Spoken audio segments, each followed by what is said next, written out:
सावन माह महात्म्य 17वां अध्याय। श्रावण मास की अष्टमी को देवी पवित्रारोपण, पवित्र निर्माण विधि तथा नवमी का कृत्य। ईश्वर बोले, हे देवेश, अब मैं शुभ पवित्रारोपण का वर्णन करूंगा। सप्तमी तिथि को अधिवासन करके अष्टमी तिथि को पवित्र को अर्पण करना चाहिए। जो पवित्र बनवाता है उसके पुण्य फल को सुनिए। सभी प्रकार के यज्ञ, व्रत तथा दान करने और सभी तीर्थों में स्नान करने का फल मनुष्य को केवल पवित्र धारण करने से प्राप्त हो जाता है, क्योंकि भगवती शिवा सर्वव्यापिनी है। इस व्रत से मनुष्य धनहीन नहीं होता, उसे दुख, पीड़ा तथा व्याधियां नहीं होती, उसे ग्रहों की पीड़ित नहीं रहता। इससे छोटे बड़े सभी कार्य सिद्ध हो जाते हैं। दोस्तों, वीडियो में आगे बढ़ने से पहले अगर आप इस चैनल पर नए हैं तो प्लीज इसे ज़्यादा से ज़्यादा लाइक, शेयर, सब्सक्राइब जरूर करें और वीडियो पसंद नहीं आए तो प्लीज हमारे चैनल को डिसलाइक भी कर सकते हैं।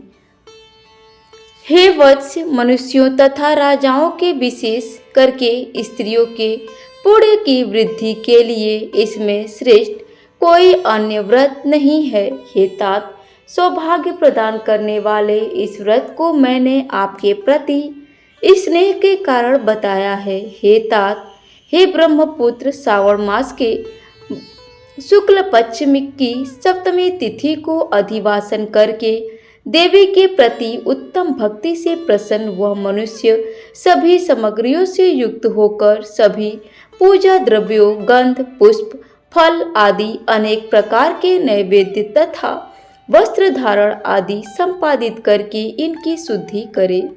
इसके बाद पंचगव्य का प्राशन कराए, चक्रु से दिगंबली प्रदान करे तथा अधिवासन करे। इसके बाद सदृश वस्त्रों तथा पत्रों से इस पवित्र को आच्छादित करे। पुनः देवी के उस मूल मंत्र से उसे 100 बार अभिमंत्रित करके सर्व शोभा समन्वित उस पवित्र को देवी के समक्ष स्थापित करे। इसके बाद देवी का मंडप बनाकर रात्रि में जागरण करे और नट नर्तक तथा वारांगनाओं के अनेक विधि कुशल समूहों और गाने बजाने का तथा नाचने की कला में प्रवीण लोगों को देवी के समक्ष स्थापित करे।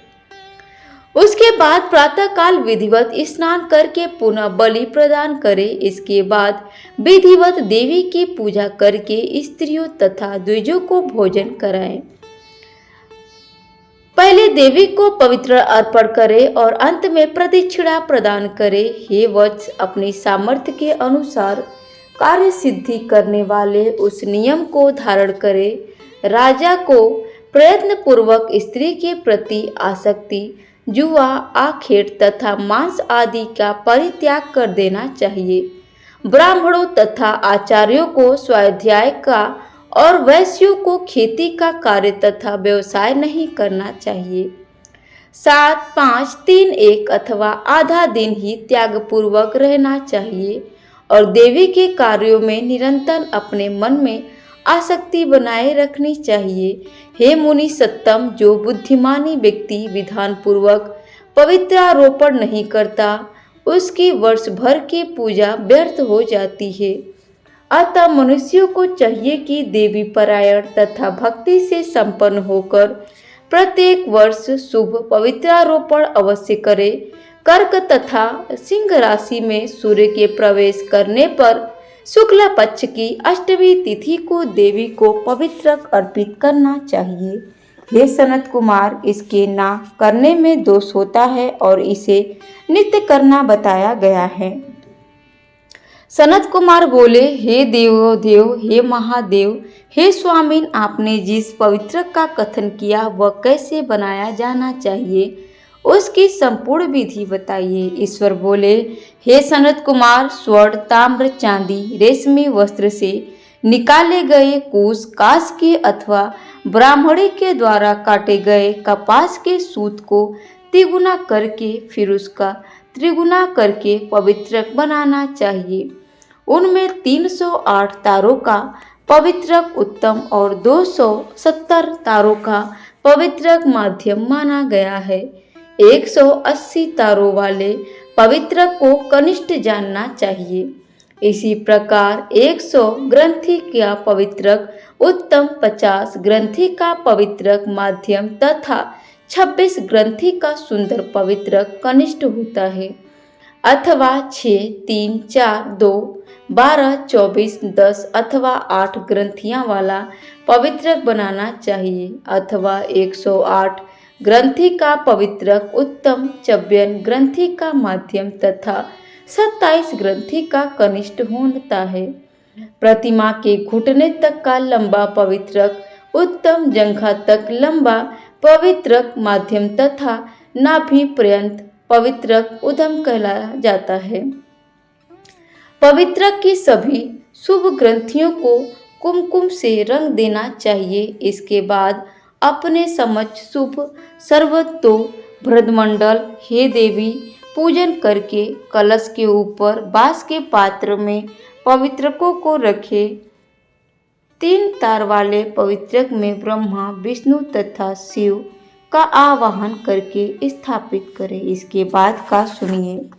9 तार के पवित्रक में ओमकार, सोम, अग्नि, ब्रह्म, समस्त नागों, चंद्रमा, सूर्य, शिव तथा विश्व देवों की स्थापना करें।